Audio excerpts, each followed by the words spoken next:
Spring 1925. A freight yard outside Albany, New York. Two locomotives sit on adjacent tracks, both headed east toward the Berkshire Hills of Massachusetts.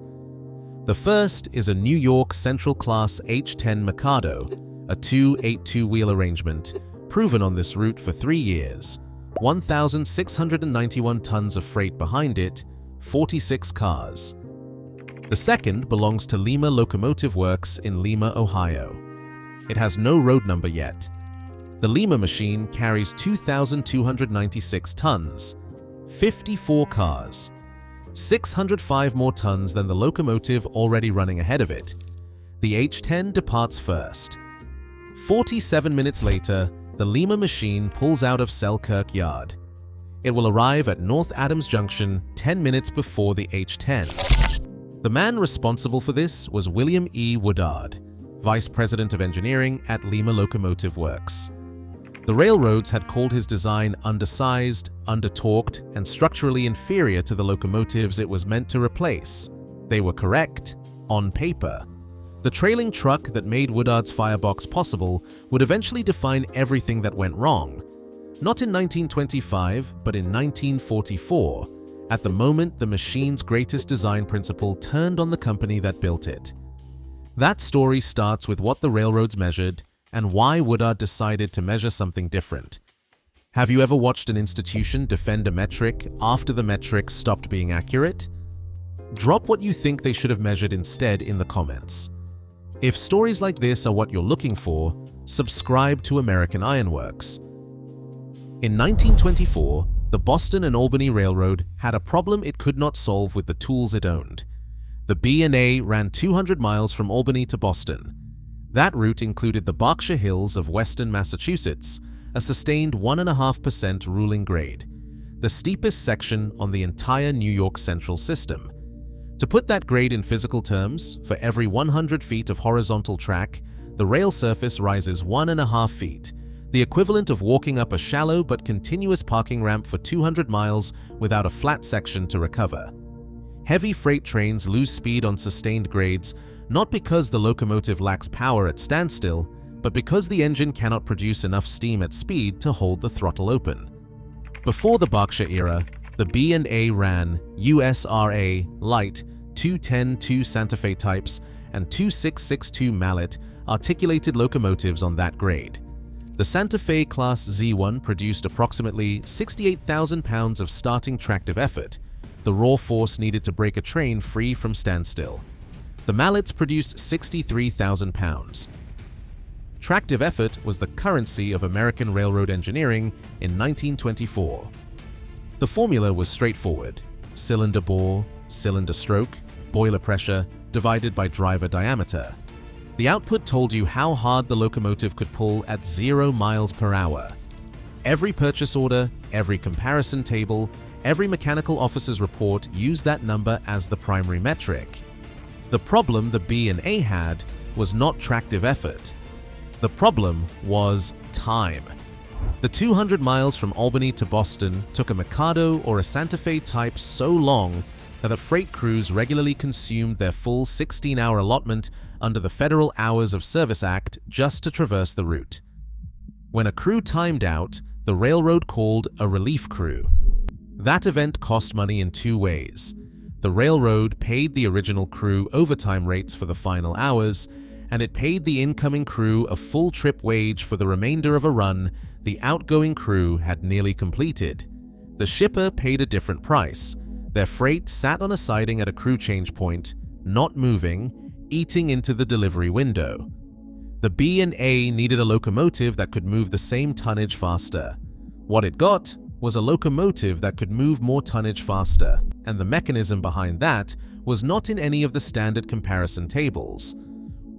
William E. Woodard joined Lima Locomotive Works in 1916. Before Lima, he had worked at Baldwin Locomotive Works, the Dixon Locomotive Works, the Schenectady Locomotive Works, and 16 years at the American Locomotive Company. He held patents on mechanical features for both steam and electric locomotive designs. At ALCO, Woodard had watched the company spend those 16 years producing locomotives that were structurally larger than their predecessors, but not proportionally more efficient. The pattern was consistent. A new locomotive class would arrive on a railroad with higher starting tractive effort than the class it replaced, receive good reviews from the mechanical department, and then perform in service almost exactly as well as what it replaced, because the grade resistance and crew time that actually determined operating cost had not changed. The builders were measuring the right output, tractive effort, and optimizing for it at the wrong operating condition, 0 miles per hour. Freight trains did not make money at 0 miles per hour. They made money at the average speed between origin and destination, multiplied by the tonnage delivered, divided by the labor and fuel cost of the trip. The speed variable was the one nobody had designed around. When Lima's new owners, Joel S. Coffin and Samuel G. Allen, reorganized the company after its 1916 financial crisis, Woodard was the hire they built the new engineering program around. His assignment from the New York Central came 6 years in. In 1922, Woodard built the NYC 8000, a redesigned Class H7E Mikado for Michigan Central, reclassified as H10. The result was 17% more power from an engine 2% heavier than the Mikado it replaced. Woodard achieved that gap not by enlarging the cylinder or raising the boiler pressure. He widened the firebox and applied a framework called the Cole ratios, a set of engineering relationships governing optimal proportions between grate area, firebox volume, and boiler capacity. The Cole ratios were not widely used in American locomotive design in 1922. They predicted sustained steam output at speed, not peak pull at standstill. Think of it this way. A wide, shallow cooking pan heats more surface area at once than a deep, narrow pot. The deep pot may hold more water, but the wide pan produces more usable heat per minute from the same fire. Woodard was building a wide pan. The H10 was a proof of concept. Woodard was not satisfied with it. The H10 still ran a two-wheel trailing truck, the rear axle supporting the firebox. A two-wheel trailing truck could only support a firebox of 66 square feet. Woodard wanted 100. A 100-square-foot firebox changes the thermodynamics of the boiler at the speeds railroads actually operated freight trains. A conventional firebox fires its coal and produces maximum steam at startup when the locomotive is barely moving. Above 25 miles per hour, conventional fireboxes starve. The locomotive that pulled 68,000 pounds from a standstill was producing less than 40% of that pull at 40 miles per hour, the equivalent of a car engine that makes full power at idle and loses 3/4 of it the moment you accelerate onto the highway. Railroads built their freight schedules around this degradation. Woodard built his locomotive around eliminating it. A 100-square-foot firebox produces steam continuously across the full speed range. The locomotive does not degrade, it sustains. To support 100 square feet of firebox, Woodard needed 4 trailing wheels instead of 2. The 4-wheel trailing truck became the defining structural choice of the design, and the reason the railroad mechanical officers said no. The 4-wheel trailing truck articulated with the main frame. That articulation shifted weight away from the 8 driving wheels. Less weight on drivers meant lower starting tractive effort. The A1 starting tractive effort came in at approximately 76,000 pounds force, with the auxiliary booster engine on the trailing truck engaged. Without the booster, it was lower. The Z1 Santa Fe type it was meant to replace had 68,000 pounds of starting tractive effort without a booster. By the standard calculation, Lima's new locomotive was marginally better than what it replaced. The New York Central's rules compounded the institutional skepticism. The NYC had a firm policy. No locomotive with drivers under 69 inches in diameter was permitted to run above 50 miles per hour on the main line. The rule existed because smaller drivers completed more wheel revolutions per mile at high speed, generating greater reciprocating forces, the back-and-forth hammering of pistons and connecting rods that stressed track structures the NYC had no appetite to rebuild. The A1 had 63-inch drivers. The NYC barred it from the main line entirely. Lima sent it to the only division on the system where mainline speed limits did not apply, where grades were steep enough that no locomotive was running at 50 miles per hour anyway. Then, Lima sent it to the worst freight grade on the New York Central System. April 14, 1925. The B&A dispatched a Class H-10 Mikado from Selkirk Yard, pulling 46 cars, 1,691 tons. 47 minutes later, Woodard's demonstrator pulled out behind it. 54 cars, 2,296 tons, 605 more tons than the locomotive ahead of it. The A1 caught the H-10 on the grade. By the time both engines reached North Adams Junction, the A1 had arrived 10 minutes ahead of the locomotive that left 47 minutes earlier. The A1 averaged 31 miles per hour over the 46-mile run. The H-10 averaged 21 miles per hour.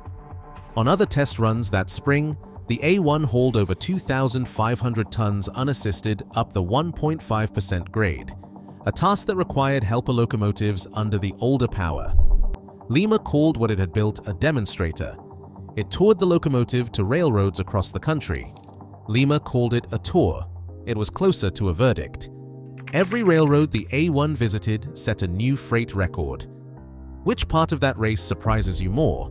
That the heavier train won, or that the margin was 10 minutes despite leaving 47 minutes behind? The B&A ordered 45 locomotives within weeks of the April test.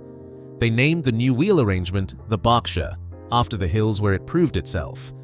Illinois Central ordered 51. Boston and Maine ordered 25. Missouri Pacific ordered 30. The Texas and Pacific ordered a scaled-up version with 10 driving wheels instead of 8, the 2-to-10-4, which became the Texas type. The Erie Railroad took delivery in 1927 and pushed the design further, 70-inch drivers instead of 63, larger cylinders, a full-length frame. The Erie had operated on a drag freight model, slow trains, maximum tonnage, except the schedule is fixed. The Berkshire ended that model on the Erie. 105 locomotives, eventually, the largest single fleet of 2-to-8-4s in the United States. By 1930, Lima alone had built over 200 Berkshires for 5 different railroads. Alco and Baldwin began building their own versions. By 1949, 613 Berkshires had been constructed for North American service. The metric the railroads used to dismiss this locomotive was not wrong. The articulated trailing truck did reduce the proportion of weight on the driving wheels. The starting tractive effort was lower than the largest drag freight locomotives of the era, and every one of those 613 machines carried that same trade-off. Now consider what the railroads were actually paying for. The B&A's problem in 1924 was not that its locomotives could not start a heavy train. It was that they could not finish one within a single crew shift. The Federal Hours of Service Act capped a train crew at 16 consecutive hours. After 16 hours, the railroad called a relief crew, a mandatory rest stop that cost money, delayed delivery, and extended the time a shipper's goods sat in transit. The Mikados and Santa Fe types on the B&A's grade-heavy run regularly consumed that 16-hour window on a single trip. The A1 did not solve the starting tractive effort problem. It solved the 16-hour problem. A train that averaged 31 miles per hour instead of 21 over the same 46 miles covered the full B&A route in materially less elapsed time. Fewer hours on the clock meant fewer crew change events. Fewer crew change events meant lower operating cost per ton of freight delivered. The railroads were buying tractive effort numbers when the operating cost calculation said they should have been buying elapsed time. Woodard called his concept horsepower at speed. Railroad accountants called it operating ratio improvement. The men on the train crews called it getting home before the 16-hour clock ran out. For the railroad's finance office, a crew change on the B&A represented a compounding cost. Overtime wages for the outgoing crew, a full trip rate for the incoming crew, and a freight car sitting stationary at a division point while the paperwork cleared. For a shipper moving perishable goods or time-sensitive parts from Albany to Boston, Every hour on a siding was a variable they had already factored into their decision about whether to use the railroad or a truck. The Berkshire compressed the cost gap enough that heavy freight, goods too bulky for a truck bed, stayed on the railroad instead of fragmenting onto the highway. Every Berkshire order after April 1925 was, at its core, a decision that speed converted to dollars more efficiently than raw pull. The Nickel Plate Road understood this with particular clarity. The NKP was a second-tier railroad, shorter, lighter capitalized, running between larger competitors. Between 1934 and 1949, the Nickel Plate bought 80 Berkshires. That fleet transformed the railroad's competitive position.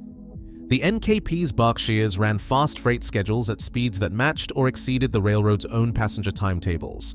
By the early 1950s, those Berkshires were outperforming the first-generation diesel locomotives that competitors had purchased as their future. The reason that story ended was not equipment failure. A recession grounded much of the NKP's steam fleet before the railroad could document the full case for keeping it. The last Berkshire Lima ever completed was Nickel Plate Road number 779. It came out of the Lima shops on May 13, 1949. It was also the last steam locomotive Lima ever built. Those two facts are not coincidental. The design that saved Lima Locomotive Works in 1925 defined the final product it shipped before the company's manufacturing identity ended, 24 years from A1 to NKP 779. But Lima's institutional ending did not come from competition with diesel. It came from a locomotive that was the extreme extension of everything Woodard had built. In 1941, Lima delivered the first two 666 Allegheny locomotives to the Chesapeake and Ohio Railway. The Allegheny was the largest steam locomotive ever built for revenue freight service in the United States, 7,500 horsepower, 771,300 pounds of total weight. At this weight, the compensation formula that governed how train crews were paid, a calculation based on the locomotive's weight on the driving wheels, produced specific numbers. Lima's documentation of those numbers was wrong. When Chesapeake and Ohio maintenance crews ran their own measurements in 1941, they found the H8 Alleghenies were thousands of pounds heavier than Lima's stated figures. That weight discrepancy translated directly into paid wages for every crew that had worked with those locomotives. The Chesapeake and Ohio was forced to pay its crews thousands of dollars in back wages. In 1944, the Chesapeake and Ohio sued Lima Locomotive Works for over $3 million. The lawsuit did not end Lima, but it broke the institutional confidence that had sustained the company through 3 decades of innovation. Lima merged with General Machinery Corporation in April 1947, then with Baldwin Locomotive Works in 1951, and Baldwin Lima Hamilton exited the locomotive market in 1956. William Woodard died in 1942. He never saw the lawsuit. He never saw the mergers. He died the vice president of engineering at the company where he had worked for 26 years. In the same year, Lima became the first manufacturer to deliver an M4A1 Sherman tank. Now return to the trailing truck. The 4-wheel articulated trailing truck was the structural choice that made the A1 possible. Without it, the firebox could not reach 100 square feet. A firebox that small produces the same degraded steam curve every drag freight locomotive before it produced power at standstill, nothing at speed. Without sustained steam at speed, there is no race against the H10. The articulated trailing truck also created a documented handling problem. When a locomotive operates in reverse, as it must when backing into a yard to couple to a freight train, the articulated trailing truck becomes the leading element. On straight track, the problem is manageable. Through yard switch frogs, the crossover points where tracks diverge, the articulation creates lateral forces. The trailing truck was not designed to absorb from that direction. Berkshires had documented difficulty staying on the rails in reverse through yard track work. The locomotive that cut freight delivery times, reduced crew change costs, and outperformed first-generation diesels on the Nickel Plate's main line required switching assistance at both ends of every run. The design that gave the Berkshire its freight economics was structurally incompatible with the one moment freight operations actually begin, the moment the locomotive backs into the yard. 613 Berkshires, every one of them. The trailing truck that Woodard needed to hold the firebox. The firebox that produced the steam that ran at 31 miles per hour against a locomotive that left 47 minutes ahead. That same trailing truck could not follow the locomotive backward through a standard rail crossing without threatening to leave the track. The machine's greatest strength was the mechanism of its one genuine limitation. That limitation was not a manufacturing defect or a design oversight later engineers fixed. It was load-bearing. Remove the articulation and you lose the sustained steam. Lose the sustained steam and the locomotive becomes what the mechanical officers said it was in 1924, an engine with adequate tractive effort and nothing more to recommend it. Woodard kept the articulation because the articulation was the point. The Berkshire was designed to solve a specific problem on a specific route in a way that the standard calculation said was impossible. It solved that problem for 24 years across 19 railroads in 613 iterations, and it carried the same trade-off in every one of them.